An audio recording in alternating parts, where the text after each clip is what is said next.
Has someone told you that you can invest in real estate, a private company, or other alternative assets with an IRA? Well, it's true. You can invest in real estate, private companies, and other alternative assets with an IRA.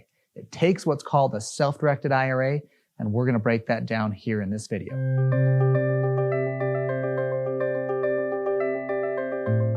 Now, the first thing to know, doesn't the law say I can't do this? Let's talk about the law first. The only restrictions on investments you can buy with your IRA include life insurance, collectibles, and S corporation stock. There's no restriction on real estate or private companies. What's happened though is that the companies that provide retirement accounts are typically brokerages. What do brokers sell? Financial products. Now I know what you're thinking. I've never heard of this. How come I've never heard of this? I called my broker at Merrill Lynch and they said I can't do it. That's not because your IRA cannot own real estate. That's because your IRA at Merrill Lynch won't let you buy real estate. It's a restriction that financial institutions place on their accounts.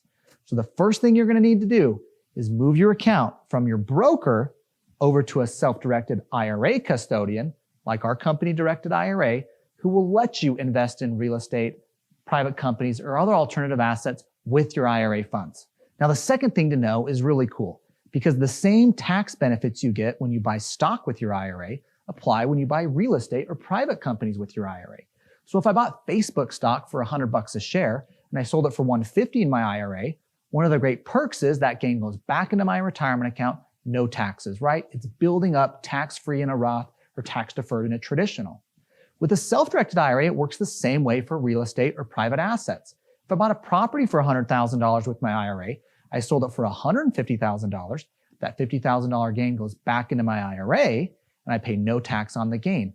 It's either tax-free in a Roth or it's coming out tax-deferred in my traditional. So I get that same tax perk in a self-directed IRA that I'd get at my brokerage IRA buying stocks and mutual funds. There's a couple things you want to know when you're self-directing your IRA.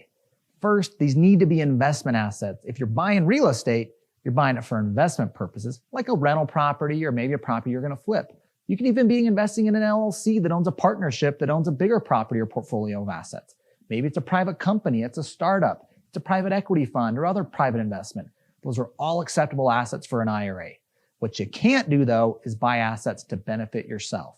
You can't buy a piece of real estate you're going to go live in or that your kids or other family members are going to live in. These are investment assets, not assets for personal use. Now, the last thing I want to say on this is self-directed IRAs let you invest in assets you know best. If you know real estate, why are you buying mutual funds with your retirement account? Why don't you invest in real estate? If you have a specialty in private equity or tech, why are you investing in big publicly traded companies when you could be investing in startups or other venture companies? If you're someone who doesn't believe in the stock market, why is all your money there? I'm not telling you what to invest in. I'm just saying, don't feel restricted and like you have to be buying stocks, bonds, and mutual funds. There's a different way. You've got options. Consider a self-directed IRA for these non-publicly traded assets.